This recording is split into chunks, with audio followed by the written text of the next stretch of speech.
Welcome. So before I go ahead and get started for the session participants, let me take a quick minute to introduce about myself. Who am I? What exactly I do? I'm a full-time employee for an organization and my role play is into data engineering and machine learning. I'm a data engineer by my job role and I go ahead and implement the data engineering pipelines to help my team that gets support for their model development involving machine learning. So I take care of machine learning pipelines as well. So I work in day out with a lot of data and I build amazing dashboards for my teams so that they can go ahead and help get their data processed. Now coming to this training program focuses purely on using Microsoft Azure and the services of Microsoft Azure to do the data processing. I'll be taking the role play of a trainer to go ahead and help you to build the skills with regards to DP203, which is very popular in the current segment. And I'm a certified consultant on DP203 and Databricks.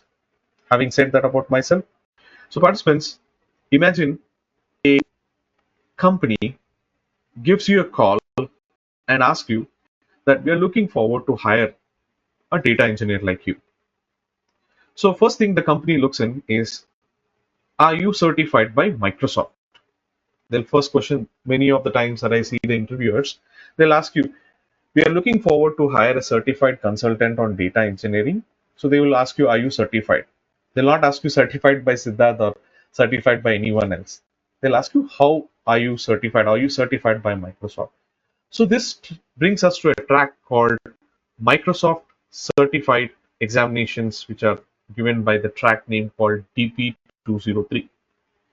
So what you need to understand is, you need to understand the track name as DP203. So if you want, I'll go ahead and give you the link. So please go ahead and bookmark this link because this is the syllabus as well for us. DP203. So what DP203 expects from you is that, are you comfortable to go ahead and work with the data? Are you comfortable to go ahead and process the data? So in this examination, what Azure or what Microsoft will go ahead and check, this Microsoft will go ahead and check a skill from you. What exactly is that skill? That skill which focuses on data which comes from various formats, structure to that of unstructured, and also build analytic solutions on top of it. So this is the core and crux part of your DP203 syllabus. So what is the certification targeting?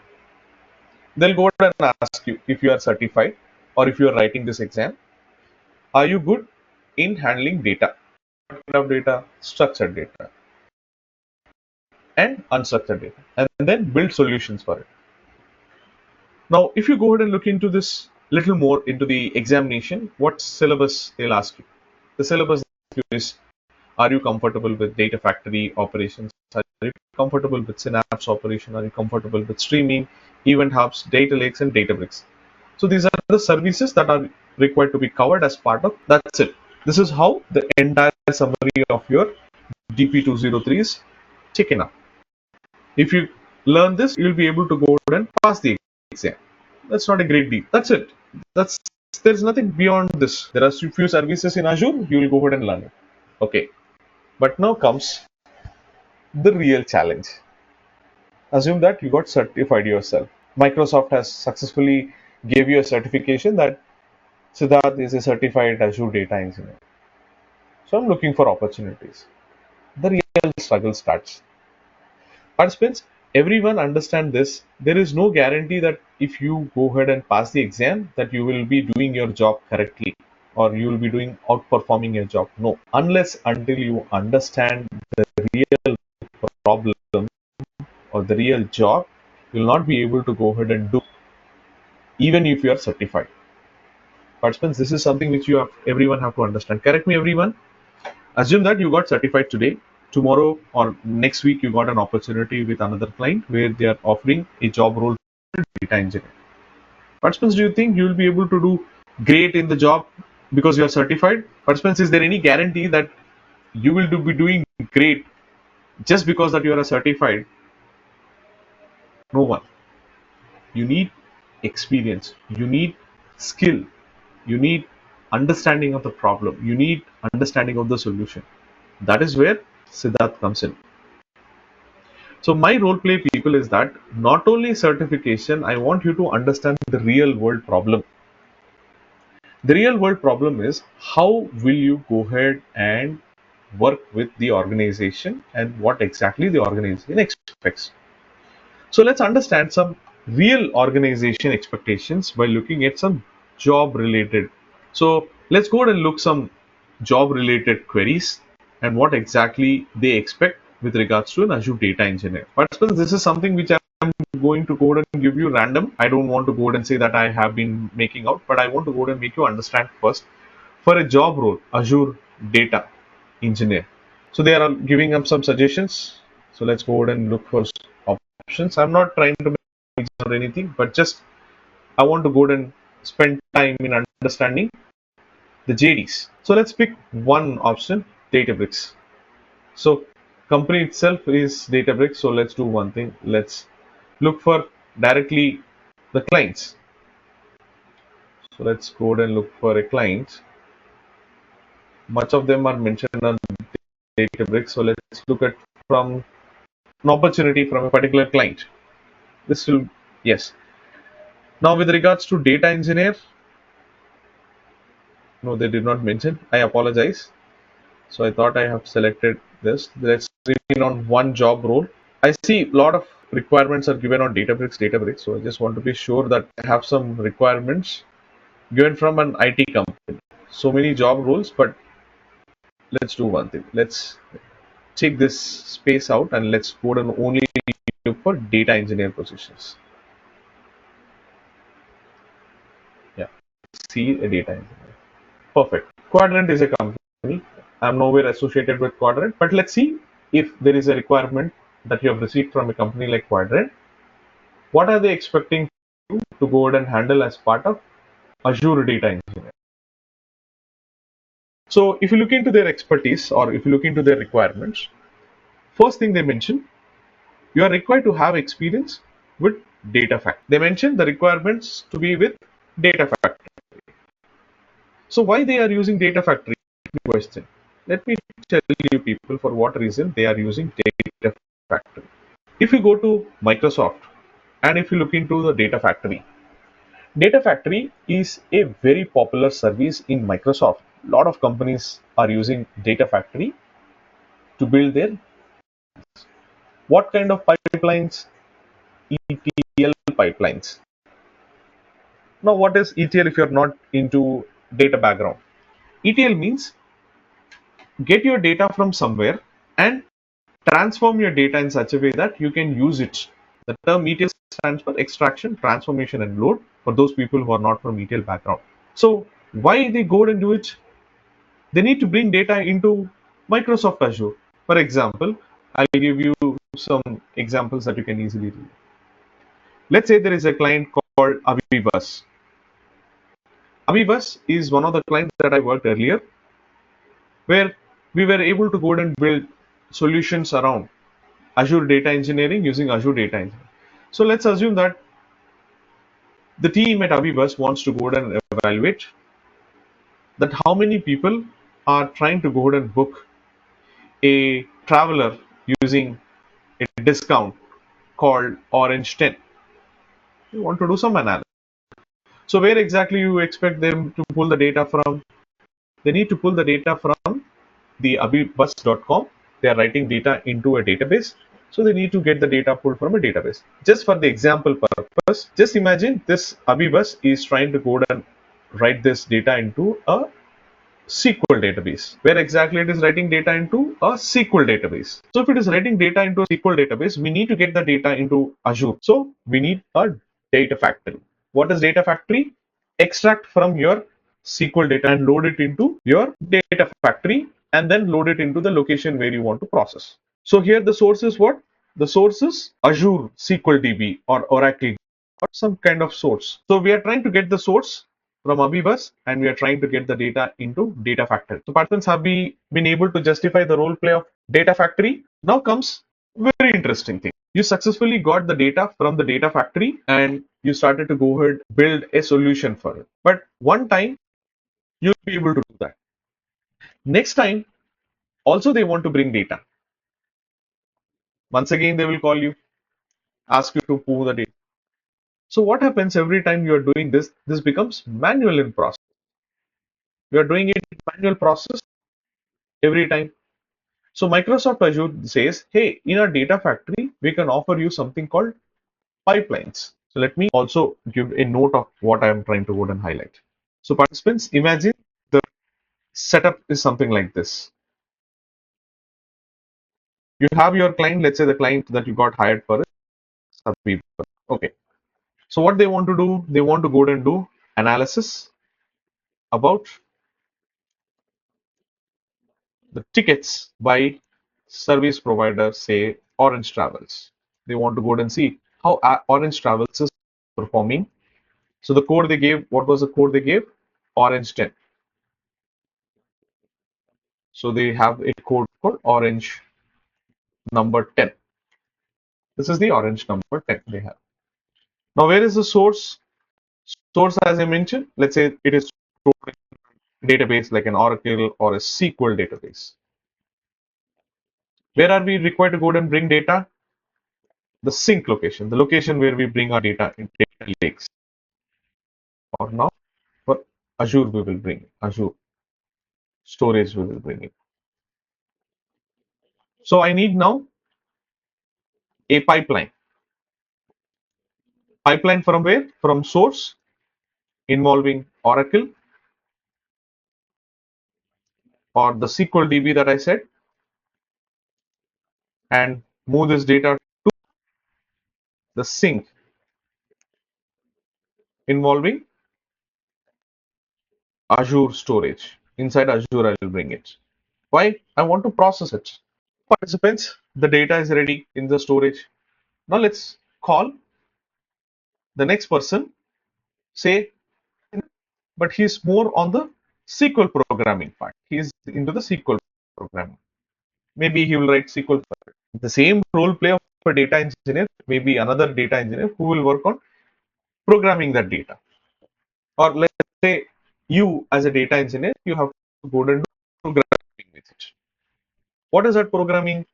You want to go ahead and gather that data, maybe about a month's time, you want to go ahead and gather, and you want to go ahead and run your SQL queries on top of. You want to see, select the number of users who have taken this orange coupon. How much is the orange coupon contribution, orange 10 contribution? How much of the total sales happened? How much is orange? So you want to do some analysis to bring data from the Azure to do processing. Go ahead and ask Azure, I want to go ahead and do programming. What SQL programming modules that you go ahead and support? What I'm asking is, Azure, I want to go ahead and do programming with SQL. I want to run my queries. What is the kind of SQL support that you have? Do a search, it's not picking up. So let me do a page refresh. Now, I try to go ahead and run SQL. I get to see databases. Databases are not the ones that I need, but I need to go ahead and run my queries, SQL queries. So if you go ahead and look into the, see, there are a lot of services which are like databases, but I'm not interested in databases. I'm interested in analytic solutions. See, there is one analytic solution built on top of SQL. Welcome to Azure Synapse. Now you want to go ahead and run SQL queries, right? You need to have an analytic solution, not a database. Database is already done. We have taken the data from Oracle DB. So now we need analytic solution on top of SQL. So where you will end up with Mr. Synapse. So let's go ahead and look at the participants. Do you see there is already mentioned here in the job role? They have mentioned that you should have experience with SQL, you should have experience with Azure Data Factory, and just next to that they have mentioned you should have experience with Analytics. So what purpose they have done it? The purpose is that they have some data kept somewhere. What is that somewhere? You don't know, I don't know. But they kept the data somewhere. So you will be pulling data via data factory as part of your job role, and you go ahead and do processing with Synapse. That is the exact role play of a data engineer in an organization.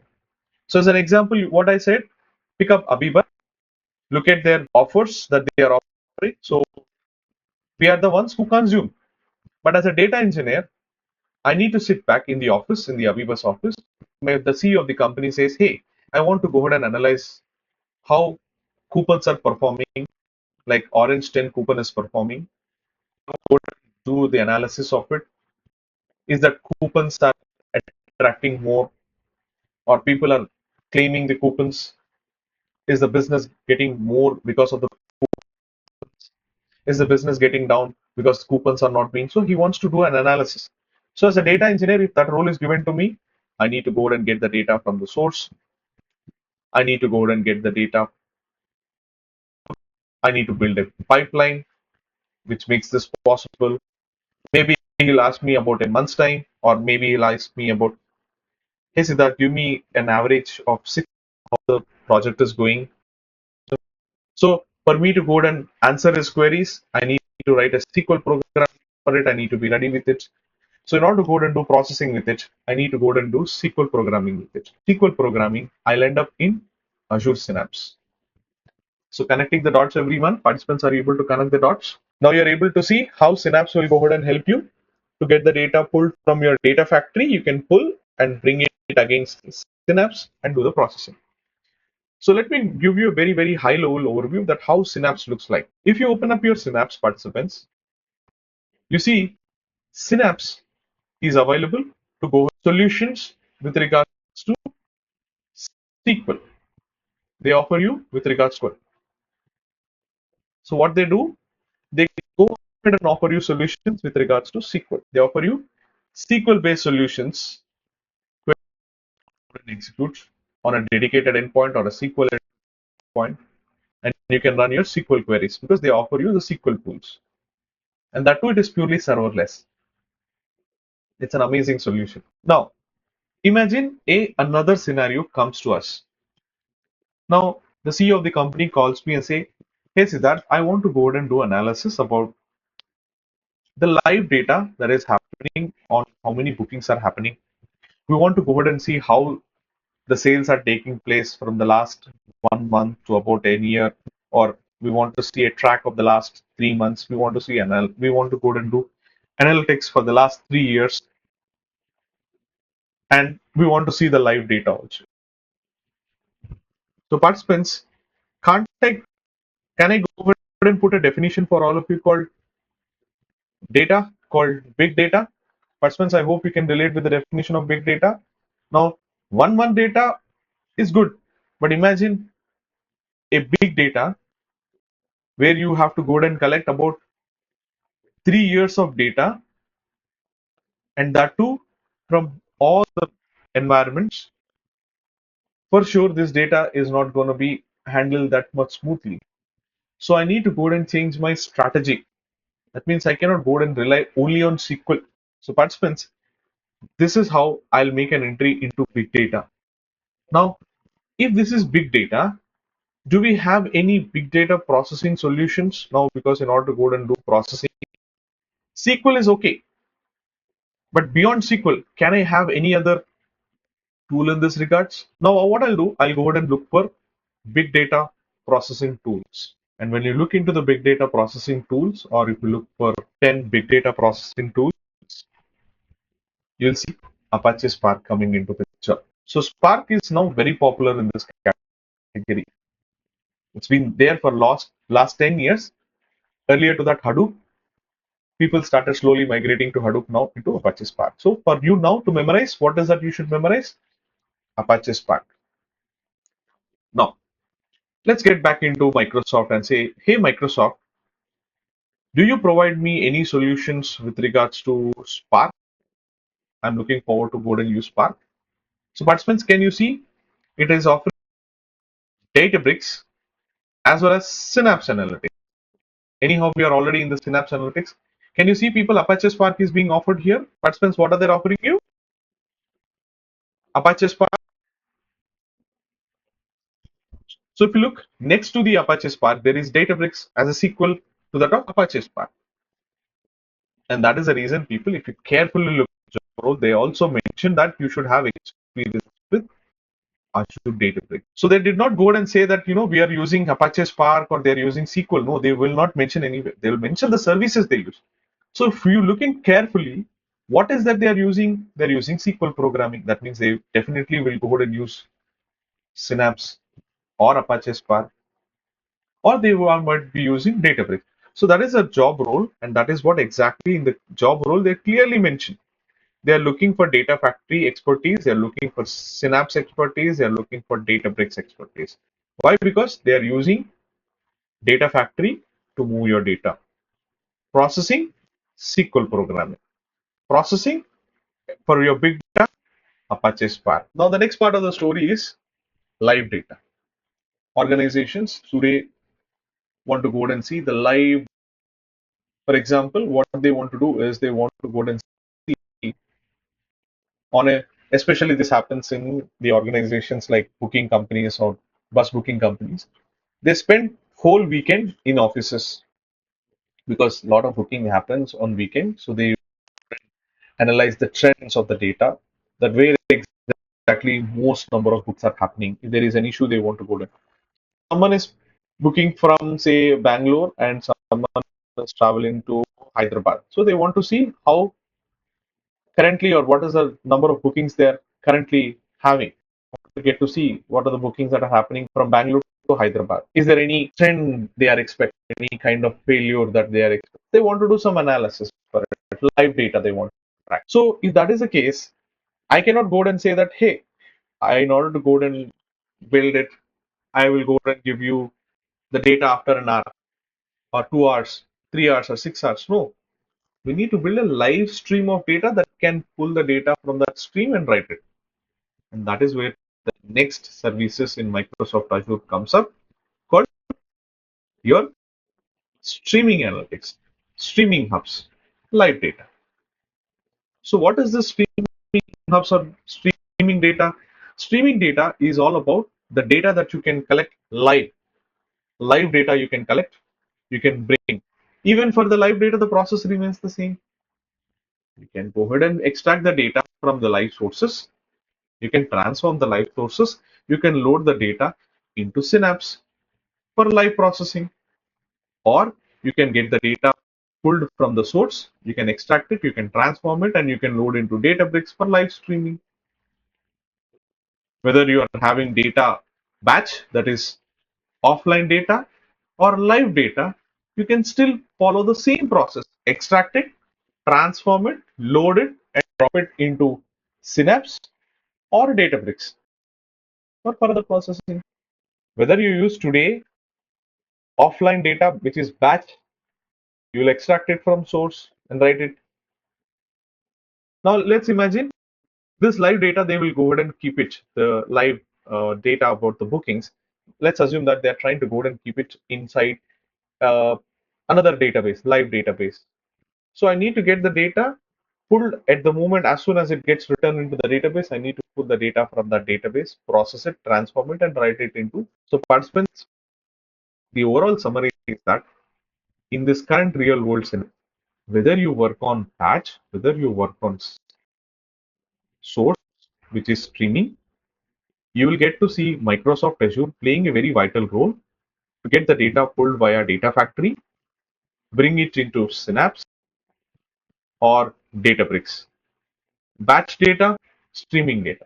But streaming is also very challenging. So with regards to streaming part, they go ahead and offer you some elevated service, so an extra service which is called streaming analytics job, which will go ahead and get the data pulled from a particular source. You will be getting the data pulled from a particular source. So it's a job.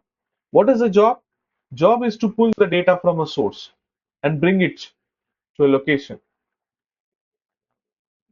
So now people, whenever I use the word location, sync in Azure, you need to also memorize a word called data lake. What is that? You need to memorize the word called data lake. What is this data lake? Storage. The name itself is telling you the storage. So whether you today you go and pull out, create a job in Azure streaming or batch in data factory, anything, you will ultimately make an attempt to bring the data into data lake storage. So memorize this new keyword called storage, data lake storage. And the very interesting and very important point, participants, that I want to highlight here is data lake storage is for everything. Structured, unstructured, semi-structured, anything, models, build everything, you code and place it in your data lakes. Now, participants, let's go ahead and quickly summarize that what I'm trying to go ahead and build. So participants, if you want to get into the role play of a Azure data engineer for a client, you should know to work with the following. The type of data that you will go ahead and work. Type of data. What is that data? Whether it is a structured data or unstructured data. Next, you should know the velocity at which you receive it, the velocity of the data. What is velocity of the data? Offline data, batch, real-time data, streaming data you should have. You should have processing capabilities involving SQL, and if you are moving towards big data, Apache Spark. You should be able to go ahead and process it and build solutions with dashboards, visual dashboards. So this part I will try to go ahead and explain by a scenario where you will get it from source. Yeah, ETL processes also you can add here. Extract the data, transform the code it. So you will get the data from sources. You bring your data into sinks. Now I can happily go ahead and add Azure Data Lake Storage. So we can use Azure Data Factory here to pull the data from a source, sync Azure Data Lake, build pipelines in Azure Data Lake Storage. And with regards to processing, I can go and use processing involving SQL, that is Azure Synapse. You can use. And with regards to Spark, I can go and use what? I can go and use Azure Synapse here as well. And with regards to Azure SQL, Azure Databricks is also available with regards to this Azure Databricks. So whether it is streaming data, live data, anything, you can still work with them. And visualization. Visualization also plays a very vital role. Integration with tools like Power BI. Though it is not part of your syllabus, but it is a great, highly recommended skill for data engineers like that. So the role play of a data engineer, what you do, you need to work with data, type of data, the velocity at which you receive, data transformations, SQL programming, Spark programming, integration with Power BI, building your dashboards. And if you get to see, the same thing has been mentioned in the syllabus as well. Factories, Synapse, Event Hub, Streams, Data Lakes, Databricks. So that's how people, if you can go ahead and build your skills, you can make an entry into a job. You can be part of a job role where you can be a great contributor, and also you can be part of a job role where you can go ahead and explore next level services that are being offered by the organizations involving fabrics and other solutions. Now, participants, with this, if you have more questions, I'm ready to take over. And one last question that was asked by Shrikant with regards to the expertise or prerequisites. The prerequisites that I recommend are following. A little good knowledge about SQL programming is recommended. A little good knowledge about Python is recommended, because SQL we will do programming for our queries, and to interact with data and process it with Spark, we will need a language like Python. Hence, we need a little basic knowledge of Python is also sufficient. You don't need to be an expert in Python. Basic knowledge of Python programming, if you understand how to write a Python program, how to write a query, how to write not a query, how to write a function, how to go and apply the function, variable, basic, that will help you.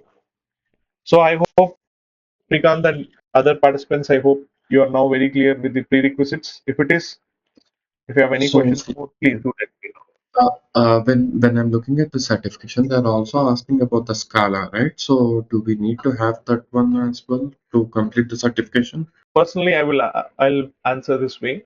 So it's a choice, because Databricks is coming into picture. So Apache Spark offers services from writing the languages involving Python, SQL, Scala, Java, and R. The file languages.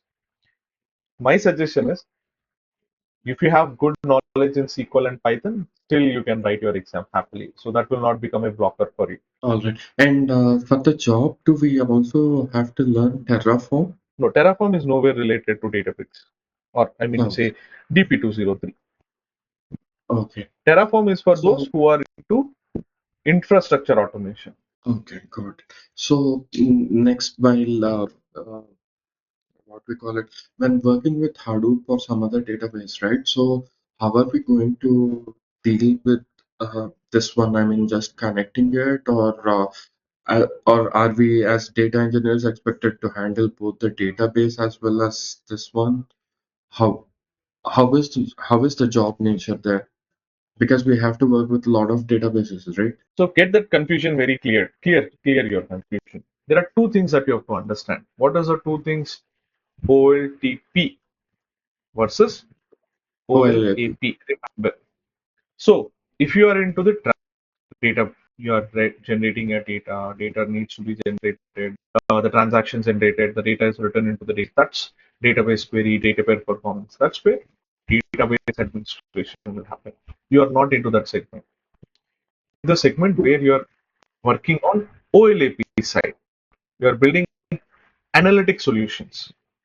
Clearly, in the first line of the uh, examination certification guide, they have clearly mentioned you are required to go ahead and build analytic solution. So you are part of an OLAP ecosystem. If you are part of OLAP system, so OLTP system is not something that you need to be worried about. Okay, this makes lots of things clear for me. Thank you.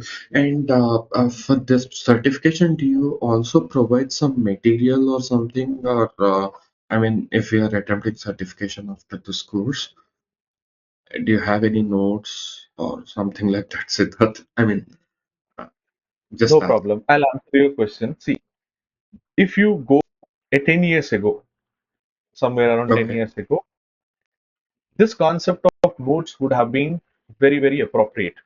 Now, fast forward okay, 2024, you are required to go and do hands-on into an account where you need to go and experience and simulate your learning by having an account created for yourself.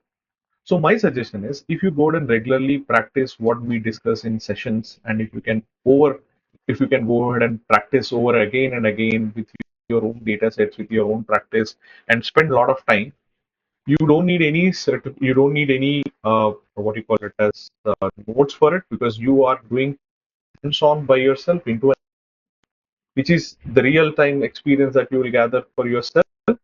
Moreover, you'll be ready for an interview, you'll be ready. And moreover, on a day-to-day basis, when we go ahead and run our sessions, for example, if I'm running a session, I'm going to be documenting the day-to-day concepts that we are discussing. For example, if I'm discussing a concept for today on a data engineering, so I go ahead and document it, whatever the operations that we do, we go ahead and document it in the same line. So whatever the documentation, for example, I'm writing a data frame topic I'm discussing today. So data will go and write it in the form of a documentation, and I'll share this document with all the people so that you can practice when you in once the session is done. We are trying to practice it. Helpful? yes, Yep. Welcome. So fine, people. So participants, I know you have a lot of questions in your mind. Now, what I want you to do is instead of just getting to the questions, I want you to do a little more research before you post me some more questions. So what is that I want you to do is today, the way that you open Naukri, or if you are in US, you open up Dice, take up there are about some 10,000 odd jobs. Pick some 20 jobs, random, open up and look into each and every job role. What exactly this job role is about? What exactly their ask is all about? What services are they using? Why are they using these services? Keep a note of it. And whatever the topics that we have just discussed today, relate with it. Open up, or if you want, you can open up the DP203 and look for the requirements. So they're asking you to have expertise in a Databricks. For what purpose they are using Databricks? So look for Databricks. So do this process for the next 20 to 30 job interviews. And I'm sure by the 30th, or if you complete at least an hour or two on this, exercise, by end of that 1 hour, I'm sure you will come out such a clarity for what exactly these services are being used or what exactly is the need of the hour. Then you will be able to understand the purpose of DP203 thoroughly. I can assure you people. Then what you can do, you can come back and pose me more questions about it. So that's an assignment that I'm giving you people. So participants, if you have any questions, please do let me know. Siddharth, not on this one, but I have a quick question for you. So, when compared to this data engineering, we also have this Microsoft Fabric which has come up, right? So, when we compare both, what is the difference between them? What is data engineering to that of fabric? You want to understand the difference? Yes. Okay, fair, definitely. So I'll just move out of the context and I'll take you to a restaurant for a minute. Okay. So imagine that I took a restaurant where you have two options. An option one where you have something like a la carte. We generally go and choose item by item. Correct? Now imagine the same restaurant, go ahead and get, just imagine you are very hungry. You wanted to go and have food. So you have two options. Option one, in the first floor, let's say you have dining, go ahead and sit, happily have your food based upon the menu you like. On to that next, there is another floor where you get to have a buffet where you don't have a place to sit, you just need to stand and have your food. So what is your choice, Srikant? I Don't mind. prefer dining. I prefer dining. Okay, fair. Done. Your preferred dining. Done deal. Now this is what exactly based upon the need. I'm not saying that buffet is correct or buffet is wrong or dining is correct, dining is wrong. I'm saying based upon the need. So if you are very comfortable to go and have in a buffet, you will have it. Or you go and get seated and have your food in a restaurant by having the a la carte menu. That is what exactly is the need of the hour in the organizations also that they want to go ahead and use. If you want to go ahead and use Fabric, a Fabric or Microsoft Fabric is also solving the same problem. Microsoft Fabric, what exactly they do is they go ahead and get everything bundled at one place. Like in your menu of a buffet, you get everything bundled there. But when you data, go to data engineering solutions in Microsoft Azure, they are provided as individual solutions. What are the individual solutions? What as part of your Microsoft Azure, you want to build a data engineering pipeline, you want to build a machine learning pipeline. This is how based upon the need that you have. But when you come to Microsoft Fabric, what they do is they go and give you a full length integrated solution where you can go ahead and use what you need. You can go ahead and build your solutions with regards to data factory, with regards to with regards to Synapse, everything get bundled at one place. But they have done one amazing thing here. What is an amazing thing they have done is they try to go ahead and tap that space where they have integrated the idea of that visualization to be on the top. So you get to see the visualizations. But when you go into the backend, Microsoft Fabric is the one that is in the backend. So what my point here is, a quick minute if I can show you what they offer. Yes. So imagine you want to go ahead and build a dashboard. You want to do analytics. So this dashboard analytics you want to go ahead and build based upon a data engineering module, data science module, data warehouse module, real-time solutions, everything captured in one UI solution. But when you go to Azure, they're individual. They're not mapping it. They're individual. You need to go ahead and build solutions with it. Like when you go to a la carte restaurant, you will go ahead and pick what item you need. Oh, I will have first the course, followed by this item. Whereas in a buffet, you will be given the items that you like, you go and have. So what happens here? The same thing. You'll get to see Fabric as a complete solution. Now, this complete solution is sponsored by Microsoft also. But the very good thing is, if you want to get into Fabric, I personally recommend at least you should have some kind of knowledge in Azure. Then you will be able to be good at Fabric. So Fabric is a module integrated at one place, whereas Microsoft Azure is an individual service. But if you go ahead and tap both of them in the background, there is only one solution, which is Azure. Whether you use Microsoft Azure for your data engineering or Fabric, once again, it is back to the same concept that they go ahead and use Azure. So that answers your question, Srikant? And so, for the data engineering part, right, Siddharth? So, as a data engineer, we are expected to make these systems available for, enterprise-wide, whoever is accessing data, right? So, to succeed in these skills, what are the bare minimum prerequisite skill sets that we need to have besides Azure? You were telling about Azure Data Factory and Databricks, right? So Azure Data Factory, you said it's kind of ETL kind of service. Is that doing the transformation?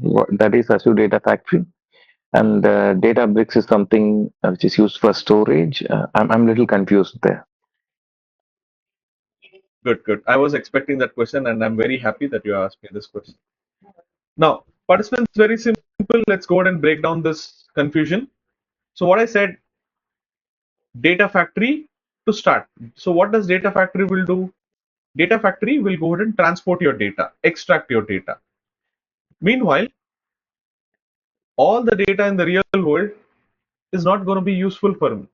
So imagine if I'm trying to get the data for the orange levels, I get tons of unnecessary columns, maybe customer ID, employee ID, or some kind of information which is not important for a CEO to analyze. So what we need to drop those tables, or we need to drop those, we need to transform our data in such a way that which is required.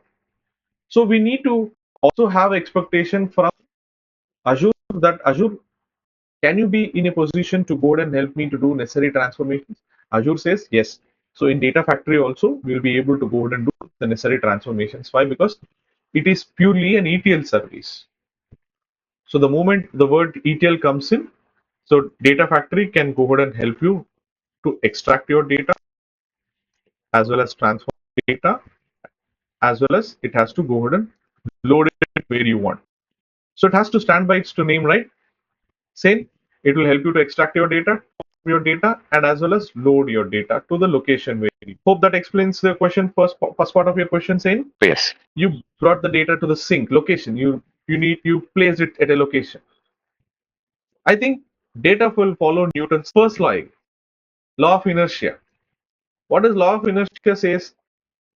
Things don't move unless until acted upon by an external force. So things don't move unless until acted upon by an external force. Things don't move unless upon acted by a external force.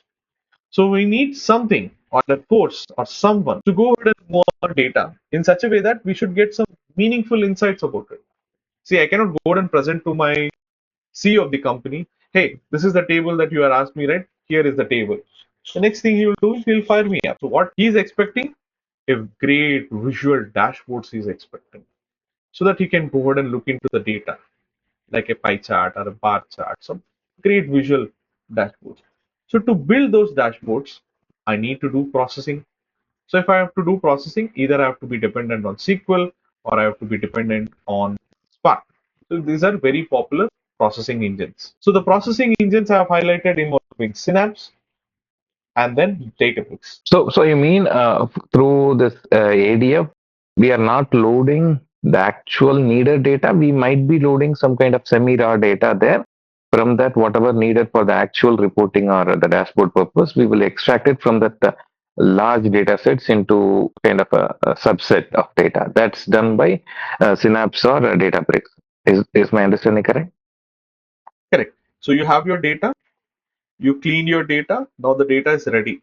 But extracting the information I need, ETL is not capable to do that, because That itself is telling you, right?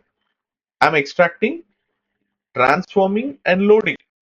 After loading, what I need to do is programming. I need to write a program. I need to write a query. I need to run a query. So based upon that query, I'll be extracting the data. This capability is not available in Data Factory. Data Factory cannot do that. Synapse can do that. Databricks can do that. Databricks will offer you Spark, SQL. Azure Synapse will also offer you Spark and SQL. That is the reason they use it for processing data. Clear? Okay, got it. So I have a question from Venkata. Siddharth, you cover SQL and Python in the and good in SQL, but not in Python. Does it fit for me? Very much. You will be greatly fitting into the requirement. If you want, what I can do, I can go ahead and take some time offline where I can spend time with you, where I can go ahead and give you some Python basics, which you can, refresh or learn the Python basics, which will be very helpful for you when you start learning this. So an offline session in the sense, not during the training programs, maybe on a weekend where I can go ahead and allocate some time for you to go ahead and refresh all the Python basics. That I can do for you out of the box for you. Any other questions or queries if you have? Hey, Siddharth, I have one. So you are covering all this portion. Is there a kind of project we will be covering which will be able to explain as a live scenario to somebody in interview or somewhere? How to relate these learnings to a kind of capstone project or some projects? Is it part of the curriculum? Very good question. See, the data that you want, we will only use real-time data. The data that we go ahead and get it from a data sets, the real data. So the moment the data fits the real-time data sets, then you can go ahead and convince an interview that you have an exposure on the real-time data. Coming the project explanations, don't worry. As you start to build the building blocks of what all these, over a period of time, without me coming into picture, you will be able to get an abstract idea of how a project will look like, what are the steps into it.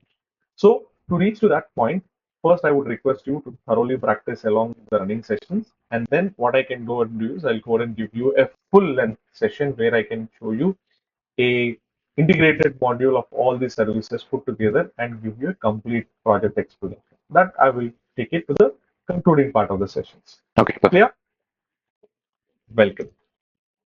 So for this today, I once again thank everyone for being part of the session and great to have you people on a Saturday morning. Thank you once again. And with this, I'll take a conclusion for today. Thank you, everyone.